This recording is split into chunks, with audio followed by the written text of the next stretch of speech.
The gulls always screeched louder before a storm, as though they sensed the Atlantic revving its grey engine beyond the headland. Maeve Kinnaird paused on the sagging porch of Puffin's Rest, her four-room bed and breakfast on Einish Dúlach, and watched the sky sink lower. A bruise-coloured gale-wind line was racing across the water. Then she heard a motor chugging doggedly against the mounting swell. Through a blur of salt spray appeared the charter boat, Lanternfish, ferrying the weekend's guests, an ornithology tour who had booked her entire place months ago. Their timing could not have been worse, but on Einish Dúlach the ferries were infrequent, and forgiveness came more easily than schedules did. She waved her yellow slicker like a semaphore until the boat nosed into the pier. 7 figures climbed onto the planks. Dr. Charlotte Pinder, a silver-haired professor from Edinburgh, 2 avid birders in matching emerald parkas, Gareth and Lena Moore, Viv, an anxious graduate student cradling an expensive telephoto lens, and Hugo Rath, the flamboyant London tour coordinator whose musky cologne battled the seaweed tang. Bringing up the rear were 2 men Maeve did not expect, Finn Breen, the Lanternfish's skipper, and a taciturn stranger in damp tweed. The stranger carried no binoculars, only a small leather satchel he refused to let out of sight.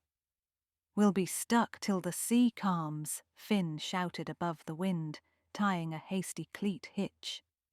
"Barometers plummeting. I'm not risking the return run tonight." Maeve grimaced, not at the prospect of a full house. She could handle that. But at the forecast, gale or worse. The island's wireless mast often failed during storms. If lines went down, her guests would be marooned for days with limited heat and rationed fuel. Still, islanders learned to greet hardship with tea. She shepherded everyone up the pier and along the puddled track to Puffin's Rest. Inside, peat fires glowed in 2 hearths. The living room smelled of thyme, damp wool, and the Dundee marmalade cake Maeve had baked that morning. She handed out tartan slippers, hung coats, and allocated rooms, the twin overlooking the Skerry for the Moors, attic gable for Viv, plum-coloured suite for Dr. Pinder, and by default the last spare room for the silent man with the satchel. He signed the register as Mr. Baines in a tight, economical script. Hugo clapped his gloved hands. "Right, who's ready to spot storm-blown petrels?" "Most seabirds will ground themselves," Dr. Pinder corrected, lips pursed. The banter had barely begun when the first squall slammed the shutters. Rain hissed sideways. Lights flickered, steadied, then died. Lanternfish's running beams, still anchored at the pier, went black too. And just like that, the island surrendered to night. Maeve lit paraffin lamps, distributing them like fireflies. "Generators in the shed, but I'll wait for a lull. Until then, make yourselves at home." Over stew and oatcakes they chatted about gerfalcons and red-throated divers. Even stoic Mr. Baines warmed a fraction, though he kept the satchel looped through his chair leg. When Viv remarked that puffins used their neon bills to carry multiple fish at once, Baines's eyes sharpened. Maeve caught the flicker. Something about him unsettled her. His coat was quality stuff, but the cuffs showed fray as though bought second-hand. His boots, though polished, bore deep scrapes along the instep. A man cautious with appearance, yet roughened by travel. Before bed, Hugo suggested they synchronize alarms for dawn. Storm or no storm, birds will stir after first light. Maeve wished them good night and retreated to the kitchen, where she rinsed bowls by candle. Wind seethed round the eaves. She had just set the last plate on the rack when the back door latch clicked. Finn Breen slipped in, rain-shined and breathless. Sorry, Maeve. Lanternfish took a hard slap. Bilge pump's jammed. If she sinks at the pier, I'll be ruined. Mind if I borrow your tool shed tonight? Of course. She studied his lined face. Need a warm bed? I'll bunk aboard, but keep an ear out, will you? He left as quietly as he'd come. Maeve barred the door and pushed unease aside. Islanders dealt with squalls and strangers alike. Cautious heart, steady hand. Sometime deep in the night, thunder shook her awake. She reached instinctively for the battery torch. A scream sliced through the din, high and fearful. Then footfalls raced down the hall outside her quarters. Maeve flung on her robe, swung wide the door, and nearly collided with Viv. "Dr. Pinder, she's gone," the student gasped. "Her bed's empty and the window's smashed." Maeve followed Viv to the plum suite. Rain strafed the sill where a pane had spidered outward. On the floor lay Dr. Pinder's notebook, pages splayed like wings. No sign of blood, no professor. The house roused fast. Hugo, half-buttoned, demanded answers. The Moors clung to each other. Mr. Baines stood apart, expression unreadable. Could she have gone to the beach? Gareth asked. In that? Maeve gestured at the vibrating window. Yet someone had opened it. Maeve spotted fresh scuffs on the sill, grit from the garden. She fetched oilskin jackets and, herding them all, marched into the storm. Their lanterns bobbed across the sodden path. Beyond the B&B, rabbit warrens honeycombed a low bluff. Something white glimmered near a dune. They rushed forward, only to find Dr. Pinder alive, huddled against a rock with a shallow gash on her forehead. "She tried to take my bag," Pinder whispered, once sheltered beneath Maeve's umbrella. Rain streaked the professor's spectacles. "I woke, saw her rummaging. When I challenged, she bolted. I followed. Someone shoved me from behind. I blacked out until your lights found me." "Who tried to take your bag?" Hugo pressed. "Not who." "A woman," she insisted. "I'd stake my life it was Lena." Lena Moore recoiled. "That's insane." "It was her silhouette," Pinder said stubbornly. Arguments ricocheted until Maeve shouted them down. "Everyone inside. We'll dress wounds, set watches, and wait for daylight." She ushered the shivering party home. Only as they crossed the threshold did she notice Mr. Baines's satchel was missing from his shoulder. Finn, Maeve thought suddenly, and felt a fresh coil of dread. Dawn arrived weakly, smeared across a pewter horizon. The storm's heart had moved east, but seas still hammered the pier. Maeve brewed coffee while Dr. Pinder rested on the sofa with a butterfly bandage. Lena maintained innocence. Gareth hovered between loyalty and suspicion. Hugo scribbled notes for an eventual insurance claim, should one be necessary. Baines reappeared from upstairs, now wearing the satchel. Maeve noted the clasp's tarnish, how the leather bulged oddly. He poured tea with care and said nothing. Finn had not returned. That eclipsed all other worries for Maeve. She left her guests devouring toasted soda bread and trekked to the harbour. Lanternfish listed sedately, pump evidently repaired, but no sign of the skipper. On her way back, she spotted footprints diverging toward the old boathouse, a stone relic unused since the herring days. Inside, the air smelled of rust and kelp. Finn sat on an overturned crate, head in his hands. At his feet lay Mr. Baines's satchel, open and gut-spilled. Pearls, hundreds, no, thousands, like frozen dewdrops, some stitched inside hollow plastic eggs, painted to resemble razorbill clutches, others stuffed inside taxidermy sparrows. A smuggler's cache using ornithology props to bypass inspection. Maeve exhaled a wordless gasp. Finn looked up, eyes haunted. "I heard something sliding around his bag last night," he whispered. When the power cut, I snooped, realized what it was. Planned to confront him, but found Lena Moore rummaging here first. She panicked, said she was a customs agent undercover, gathering evidence, begged me to keep the pearls safe until she could signal her team. Maeve weighed this. Lena, as an agent, would explain Pinder's accusation. Perhaps the professor had seen her searching rooms for proof. Where's Lena now? Went to the cliffs to try the satellite beacon. Finn gestured to a slick path leading from the boathouse up through marram grass. Maeve heard herself say, "We need to lock these up and fetch her." She lifted the satchel, but Finn barred her way, voice trembling. "There's more. Lena warned me Baines isn't alone. Someone else in the group's involved." Maeve remembered the moment Gareth hovered over Lena, indecision swirling. Partners? Or Dr. Pinder, clutching a bag she refused to show? Maybe even Hugo, tour organizer, could pick routes ideal for illicit freight. The storm had complicated their handoff. Now trust frayed like netting. She returned to Puffin's Rest with the satchel concealed beneath her waxed coat.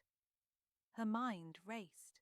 Communications were down, the island void of police. She needed allies, and she trusted one person, gritty, pragmatic Viv. The student had shown more fear than cunning, and her devotion to birds seemed genuine.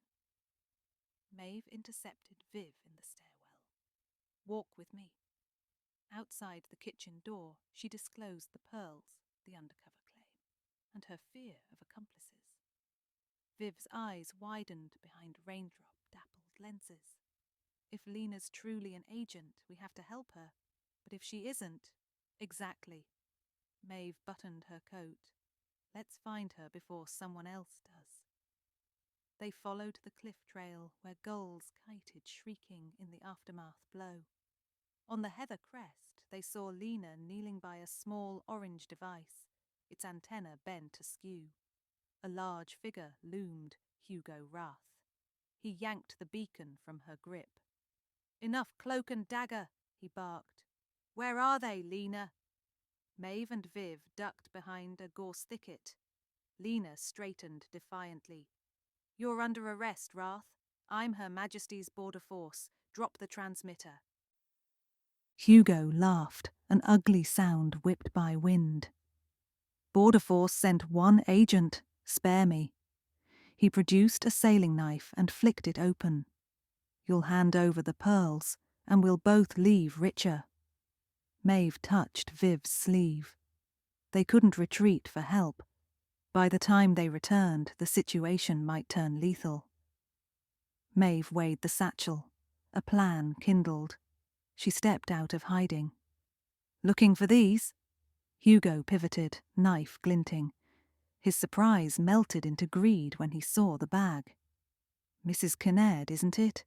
Be a dear and toss them over." "Let Lena go first." "Trade simultaneously," he countered. Viv moved out beside Maeve, brandishing her telephoto lens like a club. Brave kid, Maeve thought. Hugo eyed Viv, smirked, and tightened his grip on Lena's arm. Maeve unzipped the satchel sufficiently for pearls to shimmer in daylight.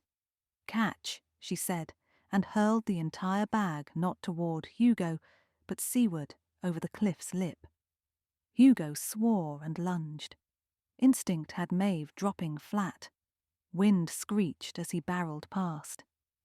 He seized Lena's beacon, dashed to the cliff edge, and stared in disbelief at the frothing void. Below, the satchel lodged on a rock shelf 10 feet down, waves slapping. Lena elbowed him hard, twisting free. Viv swung her lens at Hugo's shoulder. The blow knocked the knife from his hand. It skittered to the verge, hung a breath, then plunged after the pearls. Hugo made a desperate move to shove Viv, but Maeve grappled his coat, years of lugging peat buckets giving her leverage. Lena produced handcuffs, real ones, and snapped them over Hugo's wrists with crisp efficiency. "Border force, as I said," she panted. "Nice throw, Mrs. K." Together they escorted Hugo down a sheep trail to a narrow inlet, where Finn waited with a length of rope. He trussed Hugo to a post like a sullen goat.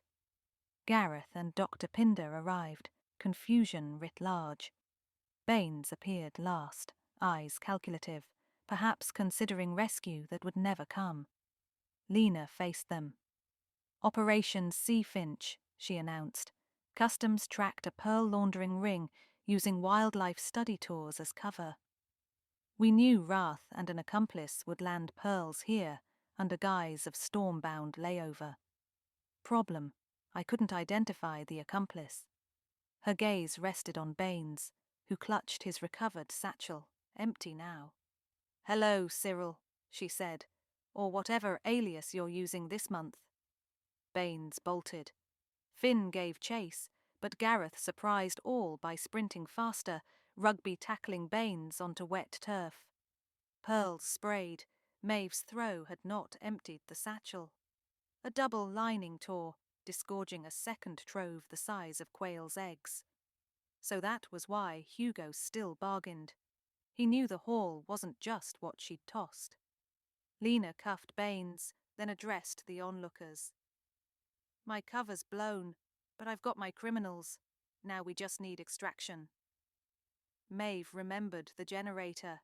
If she could rig power, radios might reach the Coast Guard. She enlisted Gareth and Viv. By afternoon, they had the clanking diesel coughing life into tungsten bulbs. Lena relayed coordinates. The storm's backwash still churned, but a larger patrol craft could manage. While they waited, Maeve brewed an enormous pot of Cullen skink. Even prisoners deserved warmth. She ladled broth into mugs for Hugo and Baines, their cuffs secured to the sturdy kitchen table. Rain drummed a gentler cadence now. Dr. Pinder, after accepting apologies from Lena, settled into her armchair and resumed lecture on storm-driven migratory anomalies, her voice like velvet over slate. At dusk, a foghorn bellowed offshore. Blue lights shimmered beyond the pier. Uniformed officers took charge, praising Lena's initiative and Maeve's grit. As the smugglers were led out, Hugo paused beside Maeve. "I underestimated you," he said coolly. "That's how traps work," she replied, and shut the door on him and his pearls. 2 hours later, the patrol craft's wake was a moonlit scar on the sea, and Puffin's Rest felt improbably spacious again. The remaining guests huddled near the range, exhausted, yet exhilarated.